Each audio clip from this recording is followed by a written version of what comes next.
និងប្រើប្រាស់គ្រឿងញៀន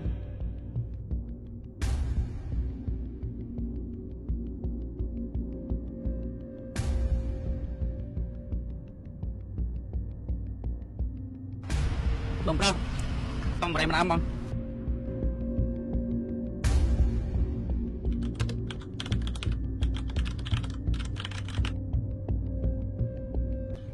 អរគុណណាបង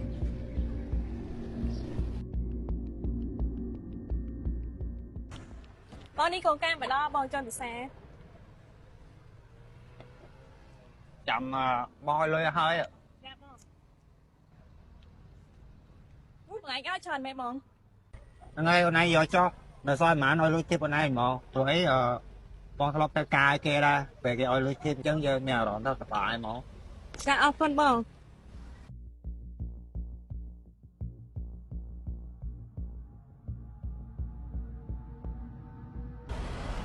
បាទសួស្តីបងខ្ញុំឈ្មោះដេនខ្ញុំសូមអង្គុយជាមួយបងបានអត់អត់អីអូនឯងអង្គុយចុះបាទអរគុណច្រើនបងឈ្មោះសាក់ខ្ញុំមើលតបងដូចជាអ្នកដែលមានជំនាញក្នុងការរកស៊ីម្នាក់អរគុណហើយបងមើលទៅអូនឯងក៏មិនអន់ដែរអរគុណដែលសរសើរអូនឯងមានការអីនិយាយត្រង់មកកុំមកខាតពេលយូរពិតជាអ្នកជំនាញមែនអូនគិតថាបងអូននឹងបងពិតជាដឹងការងារនឹងច្បាស់ណាស់អញ្ចឹងបងពិតជាដឹងហើយថាបងអូនមកថ្ងៃនេះគឺអូនចង់សហការក្នុងការរកស៊ីជាមួយនឹងបងសហការរឿងអីការងារអត់ដែលប៉ុន្តែមានការចំណេញច្រើនជាងមុនបងមានធ្វើឬអត់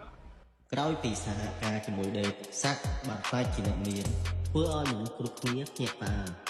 ហើយសាក់គិតថាខ្លួនឯងជាអ្នករស់ស៊ីឯករាជ្យសាក់បានដើរលេងស៊ីចាយហ៊ឺហាក៏ត្រូវប៉ូលីសសង្ស័យប៉ូលីសក៏តាមដានដោយសាក់មិនដឹងខ្លួនពេលនោះប៉ូលីសក៏រៀបគម្រោងដើម្បីចាប់សាក់ព្រោះប៉ូលីសបានស៊ើបដឹងថាសាក់គឺជាមនុស្សចែកចាយនិងប្រាស្រ័យចាំញៀន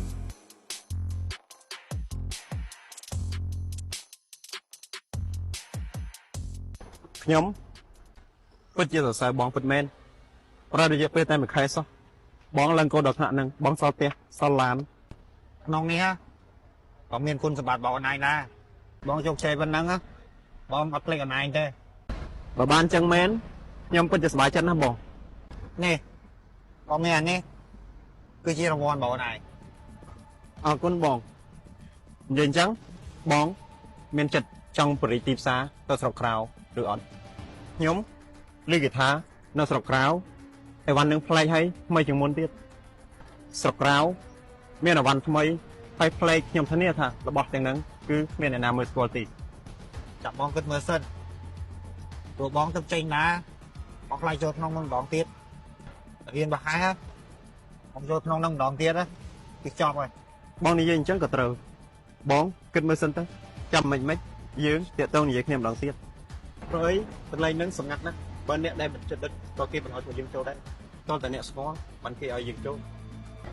អូខេបងយើហើយពេលណាបងគិតច្បាស់ចាំបងខលអូនឯងតាមក្រោយបានបងអញ្ចឹងខ្ញុំទៅមុនហើយចាអូខេអូន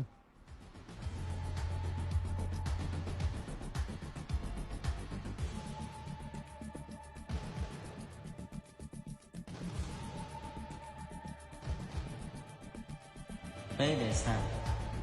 ទៅយកថ្នាំញៀនពីបាក់ពួកពេលនោះប៉ូលីសបានប្រអប់ខ្លួននៅនឹងស្រាប់ពេលដែលសាក់ចុះមកយកថ្នាំញៀនប៉ូលីសក៏មកចាប់សាក់ទាំងមនុស្សទាំងផងដែរនៅនឹងកន្លែង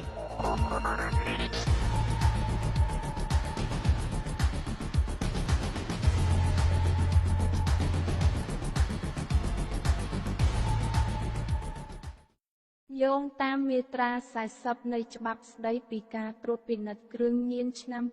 2012បញ្ញត្តិថាអំពើជួញដូរដោយខុសច្បាប់នៅសារធាតុញៀនជាការផ្ដល់សម្រាប់លក់ការទិញដើម្បីលួចឬដោះដូរនិងការដោះដូរដោយខុសច្បាប់